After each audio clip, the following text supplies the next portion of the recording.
अस्सलाम वालेकुम। Super special के ब्रांड न्यू एपिसोड के साथ फातिमा सलीम और दानिश अनीस हाज़िर हैं। दुनिया भर की तरह पाकिस्तान में भी कोरोना वायरस की वजह से लोग काफ़ी परेशान नज़र आ रहे हैं। ऐसे में मुख्तलिफ शोबों से ताल्लुक़ रखने वाले फिलांथ्रोपिस्ट हों, स्पोर्टिंग पर्सनैलिटीज़ हों, एक्टर्स हों, वो सामने आ रहे हैं लोगों की मदद के लिए। एक ऐसे ही स्पोर्ट्समैन हमारे साथ मौजूद हैं।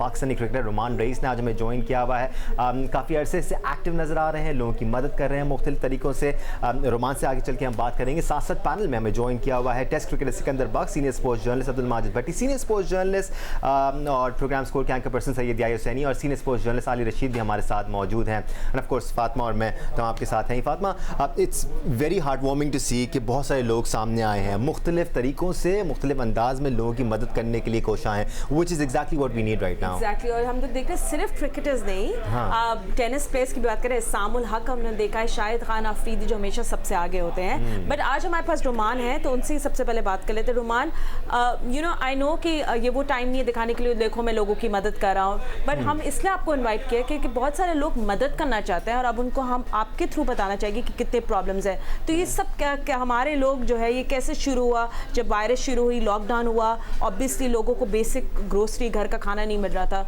तो आपने ये फिर ड्राइव शुरू की। मुझे जल्दी से ये पता है कि how did it all start? सबसे पहले तो अस्सलाम वालेकुम पूरे पैनल को। और हमने बड़ा सिंपल तरीके से स्टार्ट किया था। पर्सनली मैं खुद निकला था ये काम राशन बैग्स लेके, लेकिन जब हमने सिचुएशन देखी, मैंने खुद पर्सनली जाके अपनी सराउंडिंग में देखा तो बहुत लोग परेशान थे। फिर मैंने थोड़ी सी अपने दोस्तों को इकट्ठा किया और इकट्ठा करके फिर हमारे तमाम क्रिकेटर्स जो मेरे दोस्त हैं, कोलीग्स हैं, उन सबसे मैंने रिक्वेस्ट की कि आप हमें कुछ डोनेशन करें ताकि मैं जो मैक्सिमम लोगों की मदद कर सकता हूँ तो करूँ। और रह गई बात हमारे लोग की, तो हमारे लोग जो है ये पिछले 4 दिन पहले ऐसी हमने एक टीम बनाई है। इसमें कोई फाउंडेशन या रजिस्टर्ड नहीं है, ये एक सिर्फ पहचान है कि यार हमारी टीम एक अलग काम कर रही है। और उसमें हम कोशिश ये कर रहे हैं कि हम डोर टू डोर जाकर राशन डिस्ट्रीब्यूट करें। और साथ ही साथ अब हमने सिलसिला शुरू कर दिया। मेरी कुछ कंपनी से बात हुई है जिसमें टेट्रा पैक है और कुछ मेडिसिन की कंपनी है, जो हमें हो सकता है इंशाल्लाह ताला कल या परसों में कुछ दूध के पैकेट्स और दवाइयाँ भी दे दें। क्योंकि हमारे पास अब राशन के अलावा जो लोग हमें रिक्वेस्ट कर रहे हैं वो ये कर रहे हैं कि हमारे पास राशन है लेकिन बच्चों को पिलाने के लिए दूध नहीं है। तो आई थिंक ये बहुत मुश्किलात का सामना करना पड़ रहा है लोगों को, और उसकी मुश्किलात को ख़त्म करने के लिए ही हम कोशिश कर रहे हैं। और बस ये है कि हम सब मिलकर साथ काम करेंगे तो इंशाल्लाह ज़रूर ये मसला हल हो जाएगा। रुमान, आप वो चैलेंजेस की तो बात कर रहे हैं जिनका सामना लोग कर रहे हैं, आपने अभी तक क्या चैलेंजेस फेस किए हैं? आपको रिस्पॉन्स अच्छा मिल रहा है लोगों की तरफ से? आपका जो इमीडिएट सर्कल है उसमें लोग सामने आए हैं? आज हमारे पैनल में भी एक्सपर्ट्स मौजूद हैं जो आपके लिए कुछ गिफ्ट्स लेके आए हैं जिनकी मदद से आप लोगों की और मदद कर सकते हैं। वैसे बिल्कुल ऐसे ही है। देखिए माशाल्लाह मैं वही बात कह रहा था ना कि सब मिलके जुड़ जाएंगे तो इंशाल्लाह मसाइल हल हो जाएंगे। और जिस तरह सिक्कू भाई ने लास्ट एपिसोड में मैं जब याया भाई के साथ प्रोग्राम करता था तो उन्होंने लाइव कॉल पर अनाउंस किया कि मेरे पास कुछ चीज़ें हैं जो मैं तुम्हें देना चाहता हूँ और तुम उसका ऑक्शन करो, उससे जो भी पैसे जमा होंगे वो तुम गरीब लोगों में, चाहे पैसे की सूरत में या राशन की सूरत में, तुम्हें जो बेहतर लगता है तुम उसका वो काम करो। तो सिक्कू भाई को मैं थैंक यू करता हूँ बहुत कि उन्होंने उस चीज़ में सपोर्ट किया। इसी तरह अब बहुत सारे प्लेयर्स ऐसे इन्वॉल्व हो गए जो अपने ही तौर पर ऑक्शन कर रहे हैं और उसका सारा पैसा उन लोगों के ऊपर इन्वेस्ट करेंगे जो लोग इस वक्त परेशान हैं। अब इंशाल्लाह ताला ये सिलसिला शुरू हुआ है और सारे क्रिकेटर्स इंटरेस्ट ले रहे हैं और सबने पहले ऑलरेडी ही काफ़ी सपोर्ट किया। किसी ने मुझे कैश के थ्रू चीज़ें दे दी हैं। अब अनवर भाई से मेरी बात हुई है, अनवर अली से, तो उन्होंने कहा है कि यार जो मेरी पाकिस्तान की ODI शर्ट थी जिसमें मैं मैन ऑफ द मैच हुआ था तो वो मैं तुम्हें साइन करके दूंगा तो तुम वो भी ऑक्शन पे लगा देना। तो आई थिंक ये इस तरह से जो शफीक भी थे आपके साथ, वो भी आज जी असद भाई ने, अब वो उन्होंने तो खैर मुझे मना किया था कि मैंने जो भी दिया तुम मुझे किसी को ऑन स्क्रीन या कि तुम बताना नहीं, लेकिन ये कि सारे प्लेयर्स जो उस वक्त वहाँ विजिट कर रहे हैं हमारे लोग के प्लेटफॉर्म पे, हर शोबीज़ का जो भी बंदा आ रहा है तो वो अपनी तरफ से कुछ ना कुछ जो उसकी इस्तिताअत है वो उसके मुताबिक वो हमें डोनेशन दे रहा है। और आई थिंक ये सबसे ज़बरदस्त चीज़ है। और सबसे अच्छी चीज़ ये है कि कुछ लोग तो ऐसे हैं जो हमारे पास आके हमें डोनेट भी कर रहे हैं और साथ इंडिपेंडेंटली भी काम कर रहे हैं। तो ये बहुत ज़बरदस्त काम चल रहा है माशाल्लाह। रुमान, जब आप ऐसे काम करते हो ना तो आपकी रात को नींदें गायब हो जाती हैं बिकॉज आप इतना सोच रहे होते थे, प्लानिंग कर रहे होते हो कुछ ऐसी मतलब I want people to know कि कितने प्रॉब्लम्स हैं, लोगों को अवेयरनेस भी है, मगर ऐसी कुछ ऐसी वाकया या ऐसी आप किसी फैमिली से मिले जो आपको बहुत हिट की हो बात और आपने सोचा कि नहीं अब तो मुझे ये सबके लिए करना होगा? जी मैं आपको बता रहा हूँ कि मैं जेन्युइन बता रहा हूँ। जब मैं पहली बार निकला था तो जब मैंने अपने कुछ रिश्तेदार और कुछ जानने वालों के यहाँ दिया तो मेरे एक रिश्तेदार हैं, उनके पड़ोस में ना बहुत एक मतलब लो तबके की फैमिली रहती थी।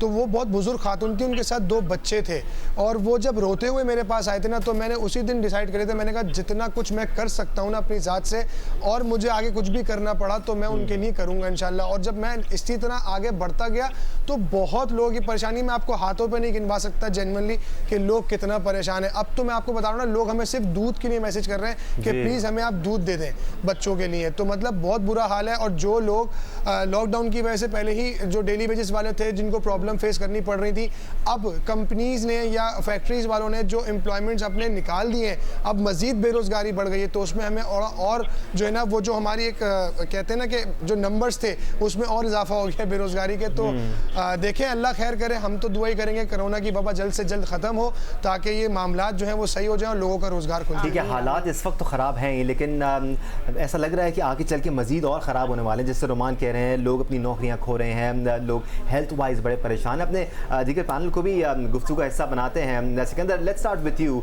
हम पिछले एक हफ्ते से जब से शोज़ कर रहे हैं, हम ये बात कर रहे हैं कि फ़र्स्ट क्लास क्रिकेटर्स के लिए भी कुछ होना चाहिए, और बहुत सारे लोग हैं, जनरल आवाम के लिए तो बहुत कुछ हो रहा है, लेकिन स्पेसिफिक तबकात भी हैं, जैसे हमारे स्पोर्ट्समैन हैं, हमारे एथलीट्स हैं, इनके लिए भी स्पेसिफिकली कुछ होना बहुत ज़्यादा ज़रूरी है। सिकंदर बिल्कुल सही कह रहे। सबसे पहले तो मैं ये कहूँगा कि देखें, रोमान इतना बड़ा क्रिकेटर नहीं है जैसे कि शाहिद अफरीदी है, मगर इनका दिल बहुत बड़ा है। मुझे बड़ी खुशी हो रही है। देखें, दिल का बड़ा होना बहुत ज़रूरी है, आप में हिम्मत होनी ज़रूरी है, एनर्जी होनी ज़रूरी है। मेरे में इतनी एनर्जी नहीं, मैंने कभी ये आज तक काम किया, मैंने हमेशा खामोशी से जिनको देना है दे दिया, मगर जो ये काम कर रहा है ये बहुत इंपॉर्टेंट काम है। अल्लाह इसको कामयाब करे। और जैसे मैंने कहा कि शाहिद अफरीदी जैसा बड़ा नाम नहीं है, मगर फिर भी इसने बहुत ही इस छोटी उम्र में छोटे से प्लेटफॉर्म से इसने इतना ज़बरदस्त काम शुरू कर दिया है कि जब मेरी और याया की डिस्कशन हुई, मैंने भट्टी साहब ने भी मुझे फ़ोन करके बात की। मैंने एक दफ़ा कहा था ना शायद आप लोगों को, जो मैं भी एक सैलरीड पर्सन बंदा हूँ, मगर क्रिकेट से जो मुझे आता है, पीसीबी जो भी मुझे पेंशन देता है, मैंने कहा मैं 1-2 महीने इनको दे दूँगा, चाहे इसलिए कि उसके अलावा मेरे पास और कोई, मैं कोई फैक्ट्री ओनर नहीं हूँ, मेरे पास लैंडलॉर्ड नहीं हूँ, मैं कुछ नहीं हूँ, मैं एक नॉर्मल सा आदमी हूँ जो कर सकता हूँ। फिर जब मैंने ये देखा कि ये कुछ शर्ट्स और इस किस्म की चीज़ें ये ऑक्शन कर रहा है, तो फिर मुझे ख्याल आया, तो मैंने कुछ चीज़ें इसके लिए निकाली हैं जो आज हैं, जिसमें सबसे इंपॉर्टेंट चीज़ है कि मेरे पास एक क्रिकेट बॉल है जिसमें प्राइम मिनिस्टर इमरान खान की सिग्नेचर्स हैं, और उन्होंने मेरे नाम से, कि मैं समझता हूँ कि किसी ने मुझसे पूछा यार वो तुम क्यों दे रहे हो, मैंने कहा मैं इमरान खान साहब से जब भी मिलूँगा फिर से ले लूँगा ऑटोग्राफ, उसमें मुझे कोई इशू नहीं होगा, वो मुझे मना नहीं करेंगे, मुझे फिर मेरे नाम से सिग्नेचर कर देंगे। मगर आज के दिन अगर वो क्रिकेट बॉल जिस पे इमरान खान साहब की सिग्नेचर है, उनके बड़े बड़े परस्तार हैं, अगर वो कुछ जनरेट कर देता है फंड्स, तो इसके लिए बड़ा कामयाबी हो जाएगी। और बस मैंने से ये ज़रूर रिक्वेस्ट की है कि जो क्रिकेट के ग्राउंड्समैन हैं, स्कोरर्स हैं, अंपायर्स हैं, जो डेली वेजेस पे काम करते हैं, उनका ज़रूर ख्याल रखें। वो भी मुस्तहक है। और आलिया, यू नो, जस्ट सिर्फ क्रिकेट नहीं, जैसे हमने पहले भी बताया, बहुत सारे स्पोर्ट्स, अभी बेसबॉल भी जो हमारी फेडरेशन है उन लोगों ने भी मदद मांग ली है। हॉकी फेडरेशन भी कह रहा है कि बहुत पैमाने में आगे यू नो आफ्टर मैथ होगा, अनएम्प्लॉयमेंट होगी, तो ये बहुत सारा कवर करना है। तो अगर ये 5-10 भी ये सब क्रिकेटर्स मिलके या एथलीट्स करना शुरू हो जाए, तो maybe we can help the sportsman. बिल्कुल फातिमा, और मैं तो इसको बहुत ज़्यादा बिलीव करती हूँ कि अल्लाह तक पहुँचने का रास्ता जो है वो लोगों के दिलों से होके जाता है। तो रोमान को सबसे पहले तो मैं मुबारकबाद दूंगी, क्योंकि इस इनिशिएटिव पे, जैसे सिक्कू ने भी कहा कि सब लोग बड़े प्लेयर्स भी होते हैं, बड़े नाम भी होते हैं, करोड़ों अरबों रुपए कमाते भी हैं, लेकिन ये दिल हर किसी के पास नहीं होता कि वो तकसीम करने का हौसला रखे। तो रोमान रईस जो है वो बाकायदा रईस है, अल्लाह ताला ने इनको ये दिल दिया है, और अल्लाह मियां इनको और हिम्मत दे कि इस इनिशिएटिव को वो लेके चलें, क्योंकि ये समझना बहुत ज़रूरी है कि सिर्फ आप एथलीट की बात हम कर रहे हैं, जितने भी आम पब्लिक जो कि इकोनॉमी इतनी ज़्यादा बुरी तरह हिट हुई है कि ख़ास तौर पे जो मजदूर तबका और डेली वेजेस पे काम करने वाला, इवन आप बाजार चूंकि बंद हैं, सारी दुकानें बंद हैं, तो वो साइकिल ही नहीं चल रहा फाइनेंसेस का, जिसकी वजह से हर आदमी जो है उसके ऊपर फर्क पड़ रहा है। तो अल्लाह ताला ने जिसको भी तौफीक दी है उसको वो जितना भी तकसीम कर सके वो कम है। तो बाकी जहाँ तक ये फेडरेशन का ताल्लुक है, देखें उनको खुद भी अपने प्लेयर्स के लिए कुछ जनरेट करना चाहिए, सिर्फ दूसरों को नहीं देखना चाहिए। जिस तरह टेनिस में एहसान भी कर रहे हैं, या शाहिद आफरीदी भी अपने उससे ऑर्गेनाइजेशन से कर रहे हैं, तो ये इंडिविजुअल भी इनिशिएट कर सकते हैं। और माशाल्लाह ऐसा नहीं है कि हॉकी प्लेयर्स ने नहीं कमाया, बड़े बड़े नाम बैठे हैं कराची में भी, सुपरस्टार्स हैं हॉकी के जो स्टॉलवर्ड्स रहे हैं, तो उनको भी ये हौसला दिखाना चाहिए कि मिलजुल के कर लें। चले इंडिविजुअली नहीं करनी तो एक, लेकिन उसके लिए होता है ना कि एक आदमी जैसे रुमान एक लीडर के तौर पे सामने आए हैं कि खुद इनिशिएट करें और आगे जाके लीड करके लेके चले लोगों को, तो ये हिम्मत असल में कम लोगों में होती है। तो अल्लाह ताला बस दुआ ये है कि ये वबा भी ख़त्म हो और जितने भी लोग ये काम कर रहे हैं इसके दो एस्पेक्ट पर ज़रूर बात करनी चाहिए।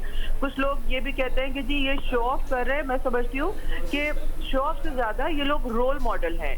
रुमान रईस या दूसरे हमारे स्टार्स जो काम कर रहे हैं, चाहे वो खामोशी से कर रहे हैं या नुमायां होकर कर रहे हैं, ये लोगों तक ये बताना कि ये आइकॉन्स हैं, ये हमारे स्टार्स हैं, और इनकी वजह से उनको देख के दूसरे लोग जो हैं उनमें भी ये हौसला पैदा होता है कि अगर ये कर सकते हैं तो हमें भी अपने कम से कम आस पड़ोस के इर्द गिर्द के लोगों का ख्याल रखना चाहिए। बिल्कुल। तो ये बहुत खूबसूरत काम है और अल्लाह ताला इनको अजर देगा इस काम में। या आप भी अपने शोज़ में रुमान के इंटरव्यूज़ करते रहे हैं। Again it's about the roles we can play, और आपको क्या क्या लगता है या अगर हम स्पेसिफिकली स्पोर्ट्समैन की बात करें, जैसे आलिया कह रही हैं जनरल अवाम भी परेशान है, हम मुख्तलिफ सोशल वर्कर्स को देखें तो जनरल अवाम के लिए जो काम हो रहा है, स्पेसिफिकली एथलीट्स के लिए, स्पोर्ट्समैन के लिए कोई एक तबका या कोई एक ऑर्गेनाइजेशन काम नहीं करी, विच इज़ वेरी इंपॉर्टेंट। या एब्सोल्युटली दानिश, और वो कहते हैं ना कि है ज़िंदगी का मकसद औरों के काम आना। अपने लिए तो सब जीते हैं, लेकिन मुश्किल वक्त में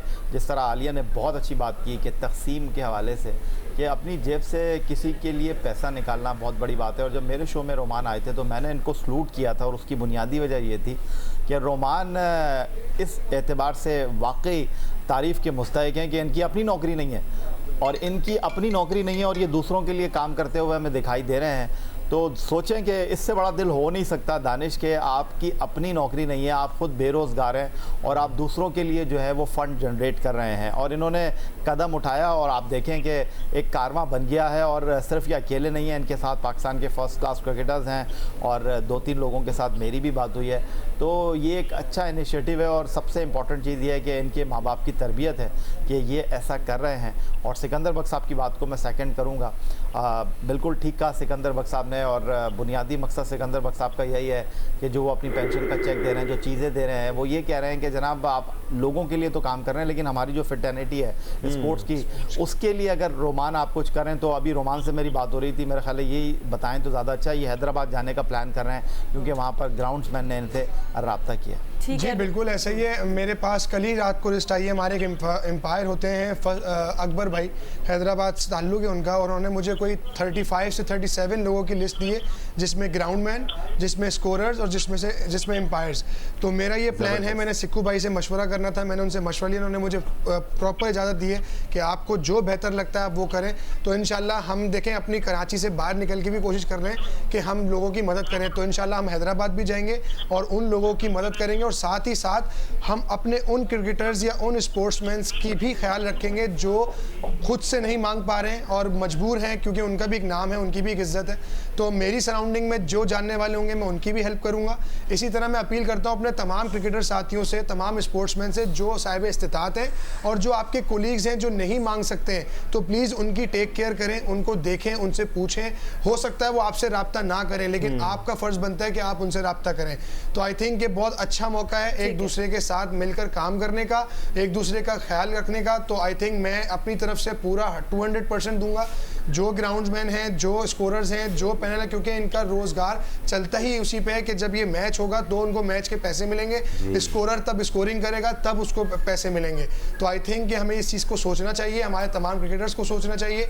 तो इंशाल्लाह ताला ये सिक्कू भाई ने जो बात की थी मुझे बहुत अच्छी लगी थी कि मेरी पेंशन जो भी होगी वो इन क्रिकेटर्स और स्पोर्ट्समैन जो भी हमारे जो नहीं कमा पा रहे हैं उन तक जाएगी। तो ये मैंने इसको सेकंड किया था और उसको मैं इंशाल्लाह पूरा करने की कोशिश करूंगा। ठीक है, दानिश से पहले आप भट्टी साहब से बात करें एक बार फिर। रुमान, अगर आपसे कोई कांटेक्ट करना चाहे, क्योंकि हमारे बहुत सारे इंटरनेशनल व्यूअर्स हैं जो व्यूअर्स हमें देख रहे हैं, वो चाहते हैं कि अगर आपसे कांटेक्ट करें तो वो आपसे किस तरह कांटेक्ट करें, किस तरह रब्ता किया जाए? मैं थोड़ा सा नंबर भूल गया, अगर आप चाहते तो मोबाइल में देख के मैं ठीक है डिटेल्स देख सकते हैं, वरना आई एम श्योर रोमान आपके ट्विटर हैंडल पे तमाम डिटेल्स मौजूद होंगी। मेरे ट्विटर हैंडल पे जो है वो तकरीबन सब चीज़ें मौजूद है, मेरी अकाउंट डिटेल्स भी, और जिन लोगों से कांटेक्ट किया जा सकता है वो भी। और मैं अभी भी नंबर एक बता देता हूँ आपको, 0333-3277-929, 0333-3277-929।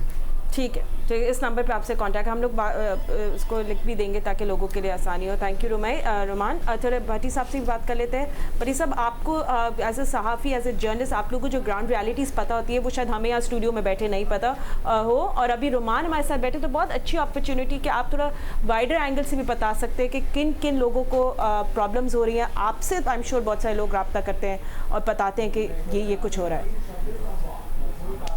देखिए फातिमा, जिस तरह याहिया कह रहे थे ना कि है जिंदगी का मकसद औरों के काम आना, तो हमारे मुल्क में इतने बड़े बड़े और इतने अमीर तरीन क्रिकेटर्स हैं जो एक फोन कॉल करें तो लोग उनको करोड़ों रुपए दे दें, लेकिन वो आगे नहीं आ रहे हैं। रुमान रईस की तरह के लोग आ रहे हैं, सिकंदर बख्श साहब, मैंने सिर्फ रुमान के बारे में कहा, इन्होंने सिक्कू भाई ने हमारी बात मानी और अपनी पेंशन भी दे दी, चीजें भी दे दी। देखिए ये बहुत बड़ी एफर्ट है, चाहे उसमें छोटा सा आप रोल प्ले करें।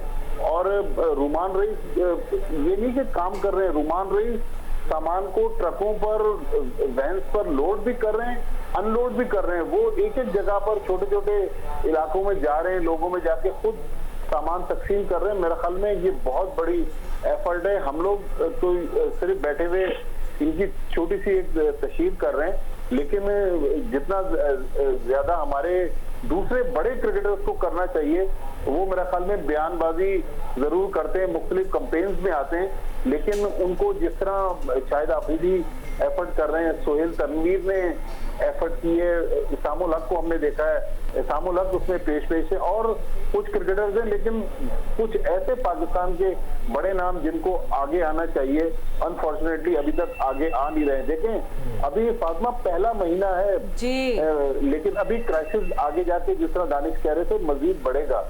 लिहाजा हमारे अगर बड़े क्रिकेटर्स सामने आए और इसमें अपना रोल प्ले करें तो बहुत सारों की जिंदगियां जो है वो आसान हो जाएंगी। या इंडिविजुअली अपना रोल प्ले करने की तो इम्पोर्टेंस होती है, बट एक ऐसा पेंडेमिक जो सिर्फ एक शहर, एक मुल्क को नहीं पूरी दुनिया को अफेक्ट करे, उसमें फिर एक होने की बड़ी ज़रूरत होती है, एका होने की, यूनिटी होने की, प्लान स्कीम्स आगे बढ़ाने की बड़ी ज़रूरत होती है। हाँ, अच्छा है कि हर कोई पर्सनल लेवल पर एफर्ट कर रहा है, लेकिन जब सब एक होकर काम करेंगे तो बेहतर तरीके से काम हो सकता है। आप और किस तरह सजेस्ट करेंगे रोमान को कि इसको मज़ीद बेहतर लेवल पे और बेहतर तरीके से किया जा सके? आई थिंक इसको बेहतर तरीका देखें, जो आपने खुद ही बात कह दी दानिश भाई, कि देखें सब इकट्ठा होंगे ना, और ये सिचुएशन ऐसी है कि यहाँ हमने अपनी सारी चीज़ों को भूलकर एक हो जाना है। हम घर में बैठ के भी एक हो सकते हैं, हम ग्राउंड के ऊपर आकर भी एक हो सकते हैं। तो आई थिंक कि सबका एक होना, सबके माइंड का एक होना बहुत इंपॉर्टेंट है। एक प्लान ये होना चाहिए कि यार हमारे सराउंडिंग में, हमारे आस पड़ोस, हमारे रिश्तेदारों में, हमारे जो जानने वाले लोग हैं, जो आपकी लिस्ट में हैं, आप उनको अपनी तरीके से देखें, जो मेरी लिस्ट में है मैं अपने तरीके से देखूं। तो इस तरह करते करते करते ये कतरा कतरा दरिया हो जाता है ना, तो वही बात है कि हम मिलके सब एक साथ हो जाएंगे तो इंशाल्लाह जो हमसे मैक्सिमम लेवल पे जाके लोगों की परेशानी ख़त्म हो सकती है वो हम ज़रूर कर सकते हैं। तो इसका बड़ा सिंपल सा प्लान है कि सबका एक होना, मुत्तहिद होना बहुत इंपॉर्टेंट है। एंड सिको यू नो एक स्केयर जो होता है और डर होता है वो अनएम्प्लॉयमेंट का है, स्पेशली एथलीट्स जैसे जिससे पूरी ज़िंदगी क्रिकेट के लिए उसको सिर्फ क्रिकेट आती है। You know this is something that is scary, और ये आगे जाके हमें पता चलेगा इसका आफ्टर मैथ। तो अनएम्प्लॉयमेंट बहुत स्केरी है चीज़। फातिमा, आप वो बड़ा टची सब्जेक्ट का आपने टच किया है, इसलिए कि देखें ये जो जब से डिपार्टमेंट्स बंद हुए हैं, रुमान की भी जॉब चले गई है। मेरे पास बहुत से बच्चे फ़ोन करते हैं, वो मुझे बताते हैं, वो लड़के जिनको मैंने अंडर 19 से पिक किया था, अब वो 30 के उसमें आ गए फेरे में। अब 30 के फेरे में वो ना PCB के लिए खेल सकते हैं, अपने डिपार्टमेंट में उनकी नौकरियां चल रही थी, उन सबको फारिग कर दिया गया। ये एक बहुत बड़ा जुल्म हुआ है। मैं समझता हूँ कि अभी भी पाकिस्तान क्रिकेट बोर्ड के पास ये मौका है कि वो यू टर्न ले ले। यू टर्न जायज़ है हमारे इस कल्चर में आजकल, तो यू टर्न ले ले तो बहुत बड़ा एक हम अलमिया से बच जाएंगे। मगर और जो हमारे क्रिकेटर्स आने वाले, देखें मैं इस तरह बात करता हूँ कि वसीम खान साहब इंग्लैंड से आए हैं, वो ये सोचें कि अगर वहाँ की जो 16 या 14 काउंटीज़ हैं या 12 हैं, मेरे ज़माने में शायद 18 थी जब हम उसे, फिर 16 हुई हैं, शायद कम है, अगर उनको आधा कर दें उन काउंटीज़ को, कि सिर्फ आधी काउंटीज़ जो है फर्स्ट क्लास क्रिकेट खेलेंगी, तो कितने क्रिकेटर्स होंगे जो सड़क पे आ जाएंगे, जिनके पास नौकरी नहीं होगी, वो जॉब्स कम हो जाएंगी। तो इस एंगल से आप सोचें, हमारे इस मुल्क में ये बहुत ज़रूरी है कि बच्चों को अगर जो आते हैं लोअर मिडिल क्लास से, बिल्कुल ही लोअर क्लास से, उनको एक जॉब की बड़ी ज़रूरत होती है, माँ बाप उनको इजाज़त दे देते हैं। तो ये एक बड़ा टची मौजू है फातिमा, और मैं तो फिर दोबारा प्राइम मिनिस्टर से रिक्वेस्ट करूँगा कि प्लीज़ अपने इस फैसले पर एक नज़रसानी करें। और क्रिकेट इसमें इतनी कोई ऐसी इम्प्रूव नहीं हो जाएगी कि हम वर्ल्ड चैम्पियन बन जाएं, मगर ये है कि प्लीज़ ये लड़कों की नौकरियों का, उनकी ज़िंदगियों का सवाल है, इसके पर ज़रूर एक नज़र डालें। एक साइकिल चल रहा था। बिल्कुल, प्रोग्राम का आगाज़ हमने यहीं से किया था कि इंडिविजुअल लेवल बहुत सारे लोग सामने आ रहे हैं, लेकिन पीसीबी जैसे जो इदारे हैं वो रिकग्नाइज़ करें इन लोगों को, और वो इन लोगों को एम्पावर करें कि और ज़्यादा लोगों को हेल्प आउट कर सकें, फिर शायद बेहतर तरीके से बेहतरी आ सकती है। बट रोमान, हम ब्रेक पर जाने से पहले आपका एक मैसेज शामिल करना चाह रहे हैं। किस तरह आप रीच आउट करना चाहेंगे लोगों को, इवन तो आप हर मुमकिन एफर्ट कर रहे हैं। शूशा की बात हो रही थी, I haven't seen you promote yourself too much, लेकिन आप साथ साथ काम किए जा रहे हैं। मैसेज क्या होगा आपका लोगों के लिए? बस मैं अपने लोगों के लिए, देखें जो मैंने नाम रखा था ना, वो इसीलिए रखा था कि हमारे लोग, हमारा पाकिस्तान, हमारे ही लोग हैं, हमने इनकी हेल्प करनी है, और ये हमारा पाकिस्तान है। इस पाकिस्तान पर जब भी मुश्किल आएगी तो हम सब ने मिलकर ही इसको उस मुश्किल से निकालना है।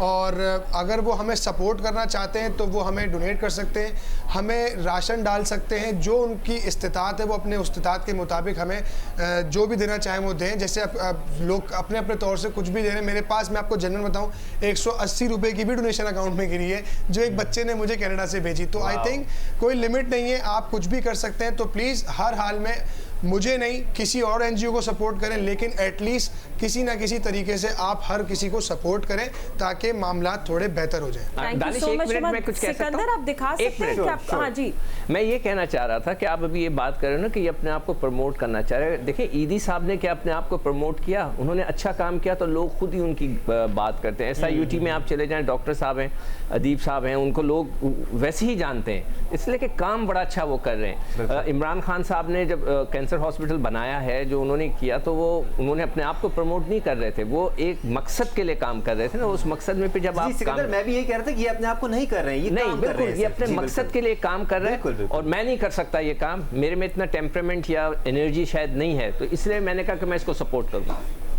ठीक है। अंसिको, आप जो ऑक्शन पे दे रहे जाने से पहले could you want to show that, अगर आपके पास हो? अब देखिए मेरे पास ये प्राइम मिनिस्टर साहब की ऑटोग्राफ हुई ये बॉल है जिसमें मेरा नाम भी लिखा हुआ है।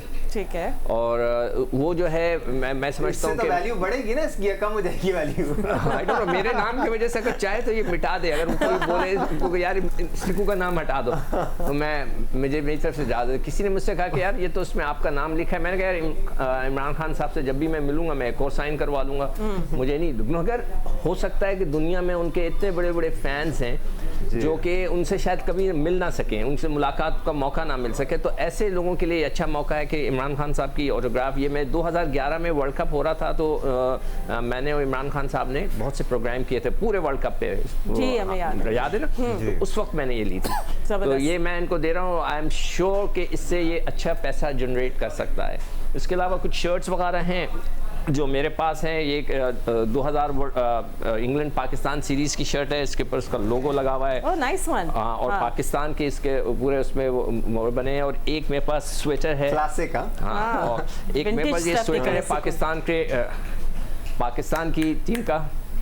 ओह वाह, वेरी नाइस। अच्छा, ये बड़ी वैल्यूएबल चीज़ है बिकॉज़ ये हमारी ऑस्ट्रेलियन सीरीज का वो था, जब ऑस्ट्रेलिया में खेलने गए थे, उसमें मेरा नाम लिखा है, चाहे तो मिटा दें, रखते थे अनलेस कोई और सिकंदर हो। तो ये पूरा स्वेटर है, आप Very ये nice. इसको इस्तेमाल कर सकते हैं। और इसी तरह एक ट्रैक सूट का मेरे पास है जो क्रिकेट में हम लोग ग्रीन पजामा जो हमारा पाकिस्तान का होता है। At least don't call it pajama. It's not pajama. We call it पजामा। हम लोग हमेशा कहते हैं यार पजामा तो दो। तो Just kidding, just kidding. ये हमारी ट्रैक सूट के if Sifu, anybody great is job. interested, इसको मैं रोमान इसको ये एक नेक मकसद के लिए हम देना चाह रहे हैं। अल्लाह करे इससे ज़्यादा पैसे मिल जाएं तो ताकि ये सारे लड़कों को कर सके। Good luck Roman, good luck Sikandar, very good. Thank you so much कि आपने dig out करके ये प्लस अच्छा कुछ और भी अच्छा। हाँ चेक भी लाया हूँ। Oh very good. हाँ मैंने सिर्फ वादा नहीं किया, मैं पूरा करके वो वापस जेब में नहीं डाले ना, रोमान को दे दें। दे दूंगा मैं। अच्छा तो दे देंगे, चले सही है, ठीक।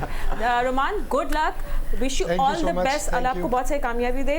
खुश रहें, Roman. Thank you so much for joining us. Will take a quick break और ब्रेक के बाद हमारा पैनल हमारे साथ ही रहेगा and we have to talk about, क्योंकि सलीम मलिक कह रहे हैं उनको पीसीबी में जॉब नहीं चाहिए, सिर्फ मुझे टारगेट किया जा रहा है। और माफी भी जो उन्होंने मांगी है वो फैन से मांगी है, उन्होंने मैच फिक्सिंग नहीं की कुछ थी। क्लैरिटीज दी हैं, will talk about that after break के बाद बात करेंगे।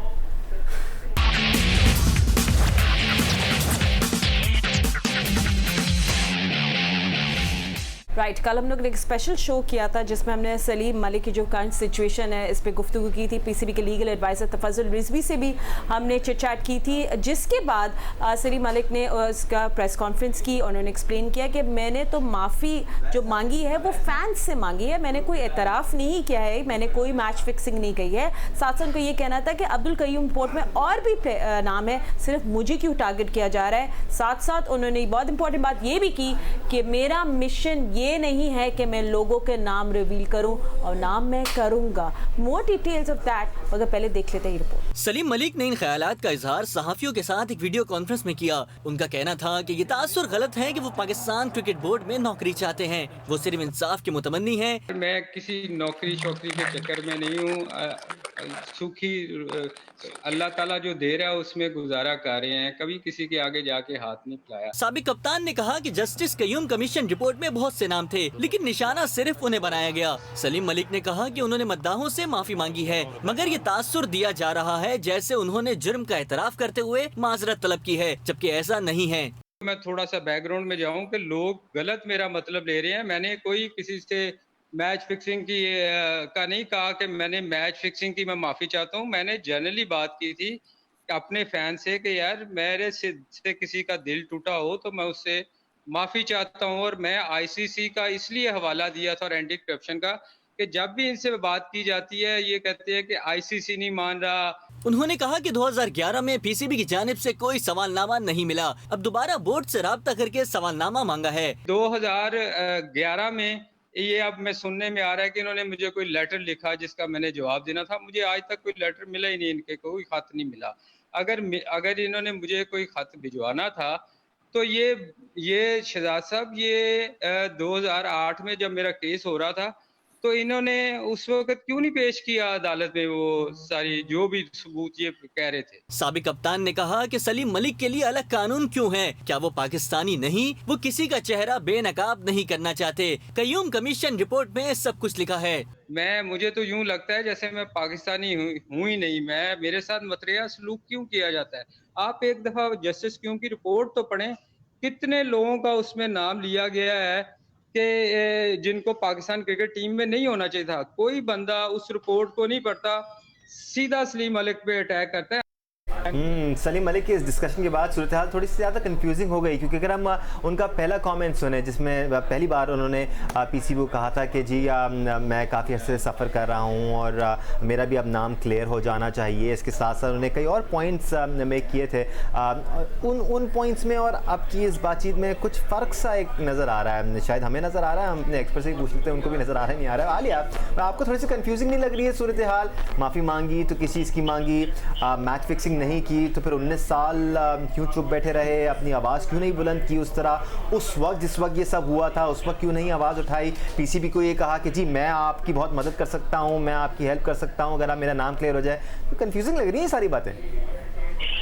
असल में बात ये है दानिश कि जो जस्टिस कयूम रिपोर्ट है ना, चूंकि मैंने तो वो बहुत तफसील से पढ़ी भी है और एज ए रिपोर्टर मैं द न्यूज़ में काम करती थी। मैंने जो कवर कर रहे थे लोग उनके साथ भी बहुत इंटरेक्शन मेरे दोस्तों के साथ था।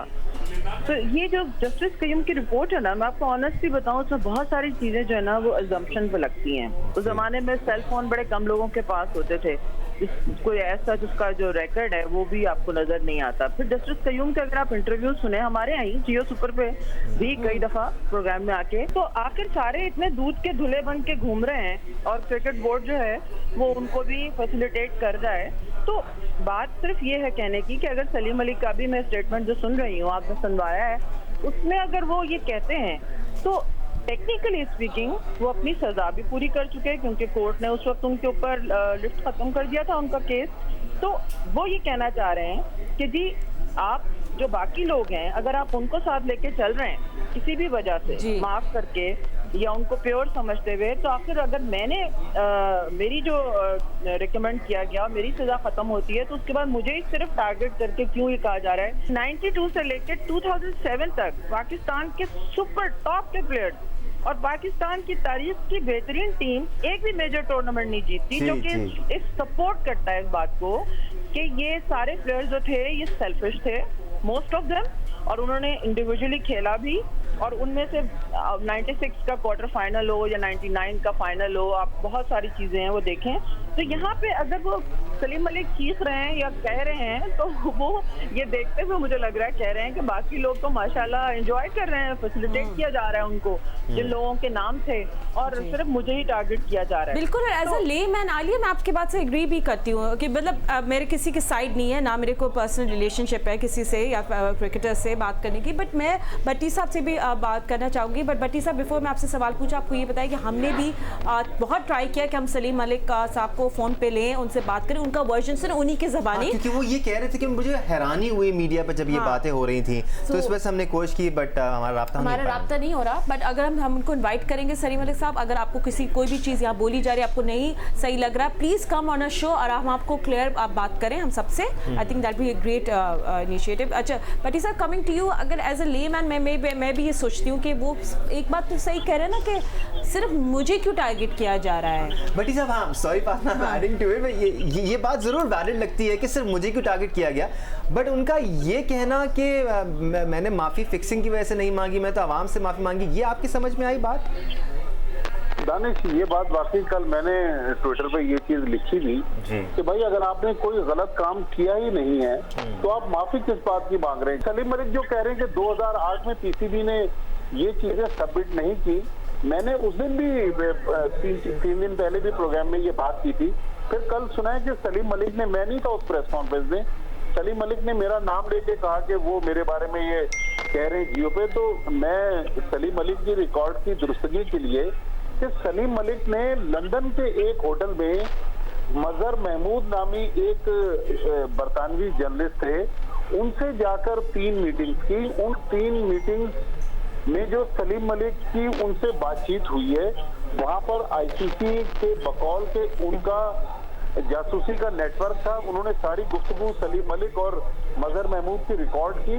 मजहर महमूद वही आदमी है जिन्होंने न्यूज ऑफ द वर्ल्ड के लिए सलमान बट, मोहम्मद आमिर और मोहम्मद आसिफ वाला स्ट्रिंग ऑपरेशन लीड किया था, और उन तीनों खिलाड़ियों को पकड़वाने में भी मजहर महमूद पेश थे।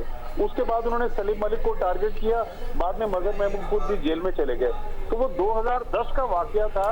2011 में पीसीबी ने ट्रांसक्रिप्ट आईसीसी ने पीसीबी को भेजा, और 2013 में फिर पीसीबी ने सलीम मलिक से उस बारे में जवाब पूछा। तो अगर सलीम मलिक बेकसूर है, देखिए ये तो तारीख फैसला करेगी, हम नहीं करेंगे, लेकिन ये बात बिल्कुल ठीक है कि बहुत सारे पाकिस्तान के खिलाड़ी इसमें इन्वॉल्व थे। एक और खिलाड़ी अताउर रहमान पिछले दिनों टीवी चैनल्स पर आकर वो भी अपने आप को बेकसूर साबित कर रहे थे। अगर अताउर रहमान जस्टिस कयूम कमीशन में अपने बयान से मुकरते नहीं तो वसीम अकरम भी लाइफ बैन हो जाते, लेकिन अताउर रहमान ने पहले वसीम अकरम के खिलाफ बयान दिया, फिर अताउर रहमान पलट गए। आलिया कह रही है ना, मैंने इसकी हेयरिंग अटेंड की, तो देखिए हमारे जो फॉर्मर क्रिकेटर्स हैं जिन्होंने वहां पर शवायद देने से गुरेज किया, पहले अताउर रहमान को तो इसलिए लाइफ बैन हुआ कि अताउर रहमान मुसलसल अदालत में झूठ बोलते रहे। तो मैं तो उस दिन भी कह रहा था फातिमा और दानिश, आज भी कह रहा हूँ कि पाकिस्तान की गवर्नमेंट एक वंस फॉर ऑल इस गन को साफ करने के लिए एक कमीशन बना दे, अक्रॉस द बोर्ड एक इन्वेस्टिगेशन करे, जो बेगुनाह है उनको क्लियर कर दे, और जो जिन्होंने गलत काम किया उनको फिर लाइफ बैन लगाना चाहिए। ये नहीं कि किसी को 6 महीने और किसी को 3 साल और किसी को लाइफ बैन। मेरा ख्याल में इस पे एक बार इन्वेस्टिगेशन हो जानी चाहिए। फिर गवर्नमेंट ऑफ पाकिस्तान को चाहिए कि एक लॉ लेकर आए जिसके तहत जो भी क्रिकेट में करप्शन करेगा वो हमेशा के लिए पाकिस्तान क्रिकेट से फिर उसका नाम बाहर कर दिया जाए। बिल्कुल, और याया आप बिल्कुल सही कह रहे हैं भट्टी साहब। याया बिल्कुल, मैं भी इस बात पे you know I am completely agree with Bhatti sahab. देखिए, हम लोगों ने फैसला नहीं करे, हमारी कोर्ट में नहीं है सलीम मलिक, बट क्या है कि इस बात को इतना टाइम हो गया कि सब पुरानी बातें खुदी जा रही है, डिग आउट वगैरह, ये हुआ था, ये सब होगा, and Salim Malik should also be prepared for it. मगर बात तो ये है कि हम लोगों ने फैसला नहीं करना वेदर ही इज गिल्टी और नॉट। देखिए फातिमा, आई डोंट नो कि इस रिपोर्ट के बारे में आप लोग क्या जानते हैं क्या नहीं जानते हैं, बट मैं कुछ स्टेट हकाइक आपके साथ शेयर कर लेता हूँ। 13 अगस्त 1998 को ये इंक्वायरी बाकायदा तौर पर शुरू हुई थी, और इस इंक्वायरी में 33 पाकिस्तानी क्रिकेटर्स और ऑफिशियल्स आए थे, और इन क्रिकेटर्स में वज़ीर आज़म पाकिस्तान इमरान खान का स्टेटमेंट भी शामिल है। 3 ऑस्ट्रेलवी क्रिकेटर्स के इसमें स्टेटमेंट आए थे, जिसमें शेन वॉन, मार्क टेलर और मार्क वो शामिल थे। उसके अलावा 18 गवर्नमेंट ऑफिसर के यहाँ पर बयानात कलमबंद हुए थे। अब मसला सबसे बड़ा ये है कि मई 2000 में इसको lieutenant general retired Tauqir Zia साहब जो थे, जब उनको ये कंक्लूड हुई रिपोर्ट, उन्होंने ये रिपोर्ट पब्लिक की इस्लामाबाद के एक होटल में प्रेस कॉन्फ्रेंस में। इसके अलावा भी पाकिस्तान में 2 इंक्वायरी और हुई है। जस्टिस एजाज यूसुफ इंक्वायरी हुई है, वो भी बड़ी और एक भंडारी जो है कमीशन बना था। लेकिन justice retired Abdul Qayyum report commission और वो बाकी 2 कमीशन में फ़र्क यह है कि justice retired Abdul Qayyum report की जो इंक्वायरी थी उसमें खिलाड़ियों को सज़ाएँ हुई, खिलाड़ियों को जुर्माना हुआ। एजाज यूसुफ और भंडारी कमीशन वो कंक्लूड हुआ, लेकिन ना उसमें किसी को कोई फ़ाइन हुआ, ना किसी को कोई सज़ा हुई। तो पाकिस्तान क्रिकेट में ये एक ऑथेंटिक रिपोर्ट है, और जिसकी बुनियाद पर जो है वो फैसले होते हैं। सलीम मलिक साहब जो हैं, जो सबसे बड़ा सवाल है जो माजिद भट्टी साहब ने भी किया कि भाई आज से 20 साल पहले ये डिसीजन हुआ और उनको लाइफ बैन जो है वो अवॉर्ड किया गया, बाकी किसी को लाइफ बैन नहीं किया गया। आई थिंक अताउर रहमान को किया गया था। अब मसला ये है यहाँ पर कि भाई 20 साल पहले जो एक काम हुआ, तो सलीम मलिक को अब ख्याल आ रहा है, ठीक है 2008 में वो लाहौर हाई कोर्ट से आई थिंक बरी हो गए थे, लेकिन जो सबसे बड़ा सवाल है, माजिद भट्टी साहब के साथ में जाऊँगा, भाई आप माफ़ी किस चीज़ की मांग रहे हो? भाई आप ये किसको कह रहे हो कि मेरे साथ इंसाफ नहीं हुआ, मैं चीफ जस्टिस ऑफ पाकिस्तान से रब्ता करूंगा, मैं वज़ीर आज़म पाकिस्तान से मुलाकात करने का मौका मिला तो मैं उनसे मुलाकात करूंगा। भाई आपके साथ नाइंसाफ़ी किसने की ये भी बता दें। आप कह रहे हैं मैं किसी का नाम नहीं लूँगा, तो भाई फिर ये नया पिंडोरा बॉक्स खोलने की ज़रूरत क्या है? आप कह रहे हैं कि जी आमिर वापस आ सकता है, आप कह रहे हैं जी सलमान बट वापस आ सकता है, आप कह रहे हैं जी शर्जील वापस आ सकता है। तो भाई अगर आमिर वापस आया तो उसको आए हुए भी 4 साल हो गए, शर्जील का केस आपके सामने मौजूद है। तो जो सबसे बड़ा सवाल है वो ये है कि तफज़ुल रिजवी साहब कल जिनके हवाले से शोएब अख्तर साहब बहुत ज़्यादा एग्रेसिव हो रहे थे, बाउंसर भी किए, यॉर्कर भी किया, शॉर्ट बॉल भी की, उनको बीमर भी मारे, वो तफज़ुल रिजवी साहब भी मेरा ख्याल है एक प्रेस कॉन्फ्रेंस करके ये बता दें कि उन्होंने 2011 में कब एक सवालनामा भेजा था सलीम मलिक को, क्योंकि सलीम मलिक तो कह रहा है मुझे कोई सवालनामा ही नहीं मिला। तो मसला सबसे बड़ा ये है, इसके बारे में मैं आसान लफ्ज़ों में आपको कह सकता हूं, जो सिचुएशन है ना फातिमा, वो ये है साफ छुपते भी नहीं, सामने आते भी नहीं। अब सलीम मलिक की तो बात कर रहे हैं हम कि वो अभी सामने आए, बट सिकंदर अगर हम अताउर रहमान को देखें तो वो गायब गए पिछले 5-6 सालों में हमें मुख्तलिफ प्लेटफॉर्म्स पर नज़र आए हैं और कोशिश ज़रूर करते रहे हैं कि वो उनको कोई ना कोई अपॉर्चुनिटी मिल जाए या काम मिल जाए या उनकी सज़ा माफ़ हो जाए या उनको वापस गेम में वापस आने दिया जाए। तो अच्छा दानिश, मैं इससे पहले कि आप सिकंदर बख्श साहब से सवाल करें, मैं आपको अताउर रहमान का भी मामला बता देता हूँ। सलीम मलिक के हवाले से तो शवाहिद थे, जो लोगों ने उनके हवाले से बात की, इसकी बुनियाद पर उनको लाइफ बैन किया गया। बट अताउर रहमान को क्यों किया गया ये भी मैं आपको बता देता हूँ। अताउर रहमान ने, if I am not wrong, एक चेक प्रेजेंट किया था उस इंक्वायरी कमीशन में, और उन्होंने बताया था कि ये फला बंदे ने मुझे चेक दिया था जी। और जब वो अगली बार अपेयर हुए तो वो अपनी इस बात से मुकर गए, और कोर्ट में आप कोई बात करके मुकर जाएं तो फिर आपको उसकी पेनल्टी देनी पड़ती है। इस बुनियाद पर अताउर रहमान को जो है लाइव बैन किया गया। जी, और जो एक रिपोर्ट थी उसमें ये भी कहा गया था कि पहले फ़ोन करके 3 से 4 लाख रुपए की ऑफर की गई थी और फिर उसके बाद जब फिक्सिंग हो गई तो फिर 1 लाख रुपए का चेक दिया गया उनको। यही माजरा था। बट सिकंदर, उस वक्त जो प्रेशर्स होते हैं उसमें प्लेयर्स ऐसी गलतियां कर जाते हैं जैसे अताउर रहमान ने की, लेकिन जो दूसरे कैरेक्टर्स हैं ना इस पूरे मामले में, उनके नाम सामने आना कितने ज़रूरी हैं? क्या पाकिस्तान की बेहतर इंटरेस्ट में है भी या नहीं है? मगर सलीम मलिक ने बोल दिया वो नहीं बता रहे नाम। हाँ, उन्होंने साफ कह दिया मैं नहीं बता रहा नाम। देखिए, मुझे लगता है गुलाम अली ने उन्हें डरा दिया उस दिन वो कह रहे थे यस्टरडे जो प्रोग्राम हुआ था उसमें गुलाम अली ने जो कुछ कहा वो उससे वो डर गए होंगे। एनीवे, देखिए मैं थोड़ा सा कल के प्रोग्राम से कंटिन्यूटी में लेके आता हूँ। Sure. कल के प्रोग्राम में शोएब अख्तर ने बोला कि ना करें। देखिए, पहले तो सब ये बात कह रहे हैं कि जी इतना सख्त, मैं खुद कह रहा हूँ कि इतना सख्त कानून होना चाहिए पाकिस्तान क्रिकेट बोर्ड का कि वो शख्स जो बेमान हो, मैं तो कहता हूँ उसको स्टेडियम में ना दाखिल होने की इजाज़त हो, वो स्टेडियम ना आए, दुनिया का सारे काम करे, स्टेडियम ना आए। ऐसी सख्त सज़ा होनी चाहिए फॉर लाइफ। मगर अब वो सारे लोग जो हैं, बयान मेरे दोस्त याया साहब भी हैं, वो कह रहे हैं कि जी उमर अकमल जो हैं उनको सख्त सज़ा मिल गई। भाई सज़ा होनी चाहिए सख्त, व्हाई नॉट? इतनी सख्त होनी चाहिए कि आपकी चीखें निकल जाएं। अच्छा चलें सिकंदर बख्श साहब, आप क्योंकि मेरा नाम ले लिया, मैं बैठा हुआ तो मैं आपसे सवाल कर लूं। और भाई सिकंदर बख्श साहब, मुझे जरा ये तो बता दें कि उमर अकमल ने मैच फिक्स किया। उमर अकमल ने मुझे बताया कि बुकी के साथ जो है पैसे ले लिए थे, वो पैसे लेकर उसने वापस कर दिए। भाई फेलियर टू रिपोर्ट है, तो फेलियर टू रिपोर्ट पे जो सजा होती है वो सबके सामने आम आदमी में खुद कानून है, सीधी सी बात है, कानून है। आपसे कांटेक्ट किया जाएगा, आपसे कांटेक्ट किया जाएगा, आप पीसीबी को नहीं बताएंगे, आप सजा को आपको मिलेगी। सिंपल सी बात। मेरी बात तो सुनिए, मेरे पास 3 लोग हैं। चले आलिया कुछ कहना चाहिए। मैं सिर्फ एक बात यहाँ या ये कहना चाह रही हूँ कि जिस तरह जस्टिस कयूम साहब ने भी कोई एक सॉलिड सबूत के बगैर, जी उनके पास कोई सॉलिड सबूत नहीं है उस रिपोर्ट में, ठीक है, ये सब हे से है, सुनना है, उसने कहा उसने नहीं कहा, ये सजेशंस दिए थे उन्होंने भी। तो उसके बावजूद अगर सजाएं दी गई प्रोटेक्ट करने के लिए गेम को, तो इसी तरह आधा लाहौर जानता है कि उमर अकमल किन लोगों के साथ उठते बैठते हैं और उनका कंडक्ट क्या है और लाहौर कलंदर वालों को क्या है।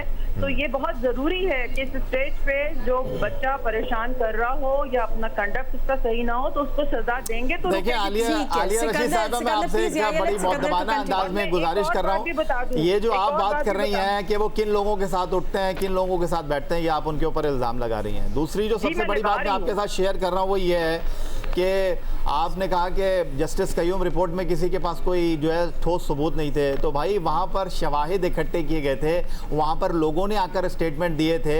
तो सबसे बड़ा जवाब यह है कि जिन लोगों ने आकर बयान दिए तो उससे बड़ा सबूत क्या होगा? और जिन लोगों को लाइव बैन हुआ, जिन लोगों को फाइन हुआ, फाइन क्यों दिया उन्होंने? वो कोर्ट में चले जाते, क्यों नहीं है कोर्ट में? अभी जो उमर अकमल ने स्टेटमेंट दिए हैं, जो कबूल किए हैं चीजें, वो पाकिस्तान क्रिकेट बोर्ड के कैमरे के सामने रिकॉर्डेड हैं कि उनसे लोगों ने राब्ते किए हैं और वो उसको डिनाई करते रहे, बहस करते रहे। तो इस चीज को मत एनकरेज करें प्लीज। अच्छा मेरी बात, आलिया देखिए, मैं तो बगैर सबूत के कोई बात करता नहीं। आलिया, मैं तो बगैर सबूत के कोई बात करता नहीं। मैं आपको बता दूं, आप ये जो बात कर रही हैं कि पाकिस्तान क्रिकेट बोर्ड के कैमरे पर उन्होंने ये बात की है, आई डोंट नो, मैं तो किसी की तर्जुमानी यहाँ कर नहीं रहा। मेरे पास तो सॉलिड एविडेंस है कि उमर अकमल ने क्या बात की और क्या पाकिस्तान क्रिकेट बोर्ड ने उनसे कहा है। मैं तो उसकी बुनियाद पर ये बात कर रहा हूँ। और उन्होंने किसका नाम लिया है, पाकिस्तान क्रिकेट बोर्ड किसका नाम नहीं ले रहा। कल तफज्जुल रिजवी साहब जो है वो आकर ये कह रहे थे कि जी हम समझ रहे थे कि उमर अकमल साहब जो है वो अपने वकील के साथ पेश होंगे। मैं ये भी बता दूंगा कि वो वकील के साथ क्यों पेश नहीं हुए थे, ये बहुत जल्दी मैं ये अनफोल्ड कर दूंगा। तो सबसे बड़ा सवाल यह है कि जो उमर अकमल के हवाले से इंक्वायरी हुई है, एक दिन में कैसे डिसीजन आ गया, ये भी एक सबसे बड़ा सवाल है। अच्छा मैं जवाब दे, I'm so sorry, we run out of time। उसके लिए आपको याया से बात, अगर आप बोल दे, do you have a minute, you want to say something please? जल्दी बोलो। जल्दी याया ने तो ये बोल दिया कि सजा नहीं होनी चाहिए। ये भी अपना